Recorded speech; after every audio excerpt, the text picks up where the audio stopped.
Hello there.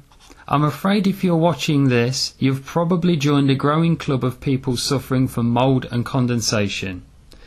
Well, in this video, I'm going to show you how to cure it for free. Just before we get started, let's look at a typical stain left by a roof leak. This is to help differentiate between a roof leak and a condensation mark.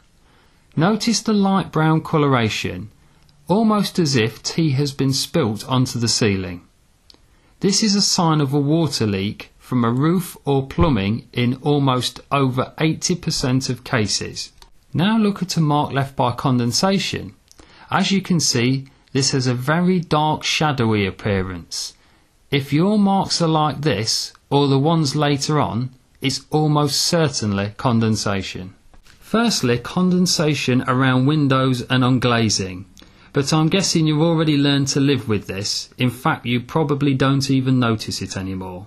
But if it's at this stage, or this, the chances are you will also be suffering from condensation's partner, black mould. This is a pretty bad example, I know. So let's have a look to see where you might find black mould lurking.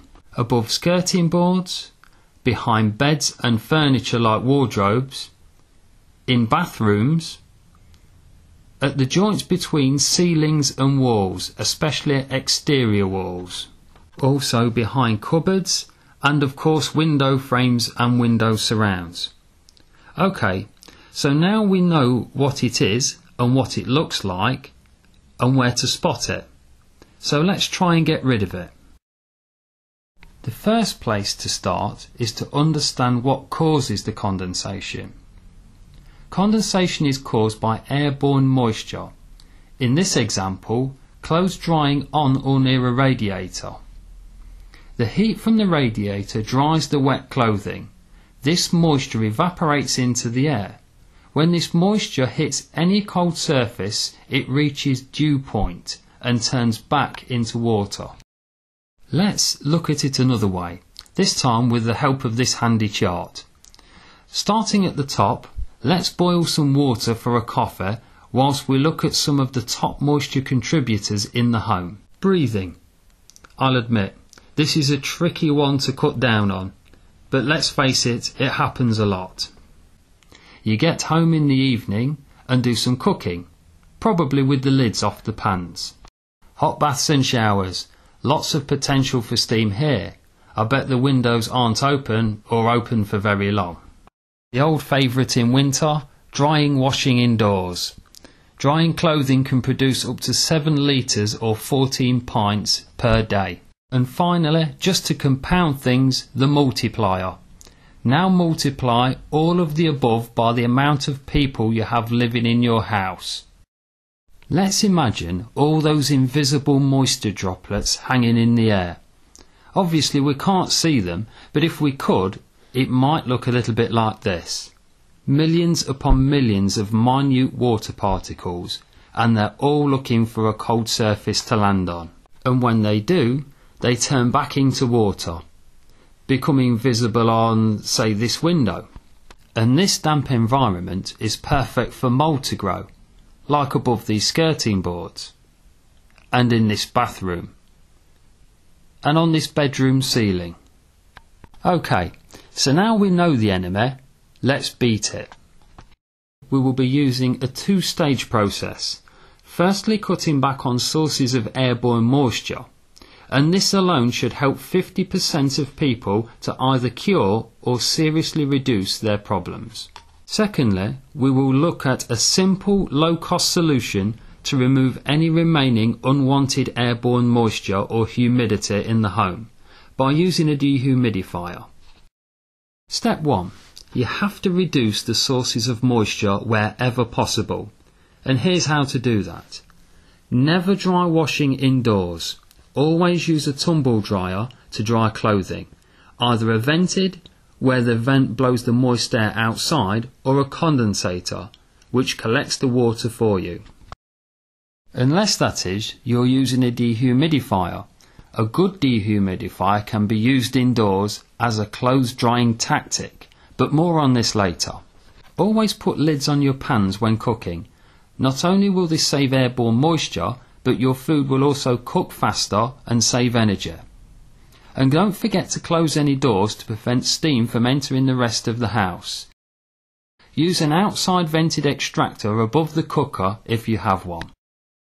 When showering or bathing, always use an extractor fan, and it may be worth investing in a high capacity extractor fan, as those are far superior.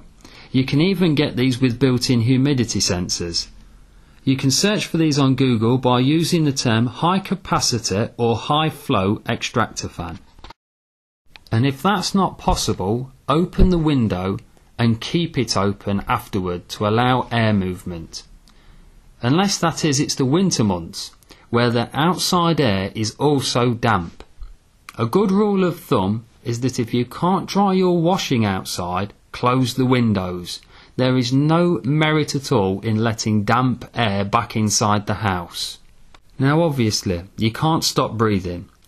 But as breathing can contribute to up to 4 cups of water per day via expelled breath per person, it's worth opening the windows at night. Once again, only do this when the weather is not damp outside, otherwise you will be letting the moist air in. And if you live where the window is vulnerable, like a ground floor, lock the window into its vented mode if it has one. If you follow these steps, you will have seriously helped to cut your humidity level. Unfortunately, as touched on earlier, most climates become damp during the winter months. For instance, in the UK, that would mean mid-October through to mid-March probably.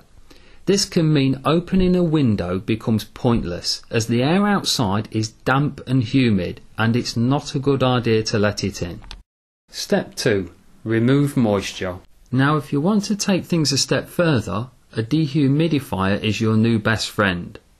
A good small dehumidifier can remove up to 12 litres or 25 pints of water per day from the air, and the benefits are as follows. Drier air and walls are warmer. This means your home will insulate better, resulting in lower energy bills. Less airborne moisture means you can make the warm and dry air hard for black mould and other nuisances to exist. By looking at the chart to the left, you can see that a 50% humidity level makes it hard for household pests to survive. It's even possible with the right tactics to dry washing indoors without using a tumble dryer at up to 25% of the running cost of a tumble dryer. Well, I hope this has been useful in some way. Unfortunately, to keep this video short, I've had to leave some things out. But if you visit the website link in the description bar, you can find other useful advice that I couldn't fit in, like how to clean and kill black mould, things to look for when buying a dehumidifier, the running costs of running a dehumidifier, tactical placement of dehumidifiers, and how to monitor humidity inside the home. Well, that's it. Thanks for watching.